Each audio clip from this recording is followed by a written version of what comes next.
Terima kasih atas kesempatannya. Di sini saya punya tugas UAS mengenai kecerdasan buatan dengan judul penggunaan Google Maps. Jadi kenapa alasan saya mengambil Google Maps ini? Karena menurut saya Google Maps ini merupakan satu aplikasi yang dirancang oleh manusia, yaitu kecerdasan manusia. Ya, kita masuk yang pertama, pengertian Google Maps. Jadi Google Maps, apa itu Google Maps? Jadi Google Maps adalah map atau peta yang dibuat oleh Google. Map atau peta ini dapat membantu kita untuk menemukan arah tujuan kita, mencari suatu tempat, dan banyak lagi. Alasannya masih ada hubungannya dengan peta. Google Maps ini menggunakan algoritma Dijkstra untuk menentukan rute yang paling efisien. Nantinya kita akan melihat gambar dari algoritma tersebut. Jadi algoritma Dijkstra ini sendiri adalah sebuah algoritma yang dipakai untuk memecahkan permasalahan jarak terpendek untuk sebuah graf berarah Dijkstra graph dengan cara memeriksa dan membandingkan setiap jalur yang ada. Di sini adalah gambar dari algoritma Dijkstra. Di sini cara kerjanya bagaimana? Jadi cara kerjanya yaitu algoritma Dijkstra ini memakai strategi greedy, di mana pada setiap langkah yang dipilih atau sisi dengan bobot terkecil yang menghubungkan sebuah simpul yang sudah terpilih dengan simpul lain yang belum terpilih. Jadi contohnya dari titik 8 dia akan mencari ke titik 0, kemudian ke titik 5, kemudian ke titik 20, dan seterusnya. Jadi algoritma Dijkstra ini membutuhkan parameter berupa tempat asal dan tempat tujuan. Jadi dia akan mencari rute yang akan kita tuju. Kemudian berikutnya kita lihat cara kerja dari Google Map ini di Android kita yang saya ambil. Yang pertama, aktifkan terlebih dahulu pengaturan GPS di Android. Kemudian yang kedua, setelah GPS-nya aktif, kita buka aplikasi Google Map. Kemudian yang ketiga, untuk menentukan titik tempat lokasi kita berdiri saat ini adalah dengan memilih tombol kecil dengan garis 4 kecil di sekelilingnya.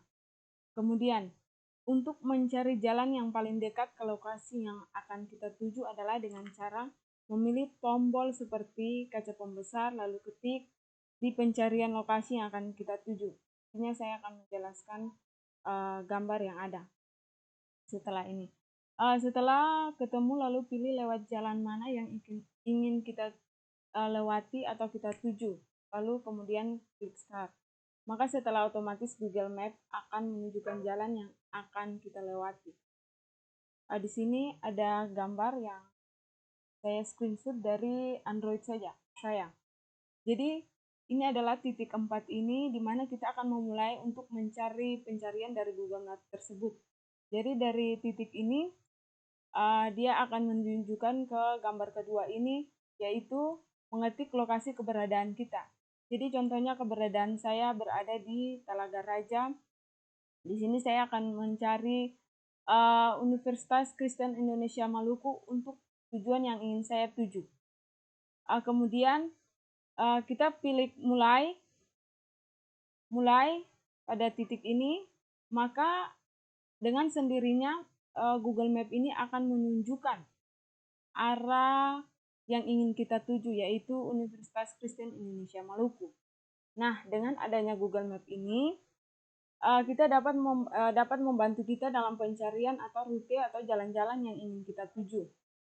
Kemudian, cara kerja Google Map. Di sini saya mengambilnya cara kerja Google Map secara umum. Yang pertama, Google Map dibuat dengan menggunakan kombinasi dari gambar peta, database, serta objek-objek interaktif yang dibuat dengan bahasa pemrograman HTML, JavaScript, dan Ajax, serta beberapa bahasa pemrograman lainnya. Jadi pembuatan Google Map ini dengan coding-coding yang dibuat di aplikasi seperti HTML, kemudian Ajax, dan pemrograman web lainnya, tergantung pengguna orang yang membuat Google Map ini. Kemudian di sebelah kanan ini saya sertakan gambar dari web server Google.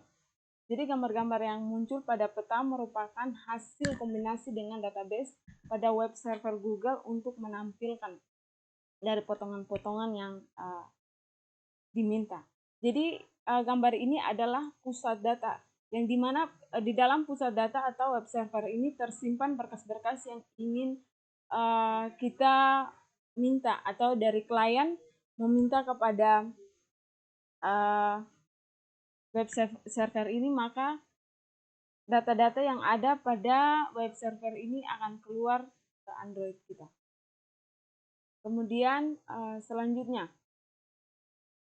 jadi dari keseluruhan citra yang diintegrasikan ke dalam database pada Google Server yang akan dipanggil sesuai permintaan.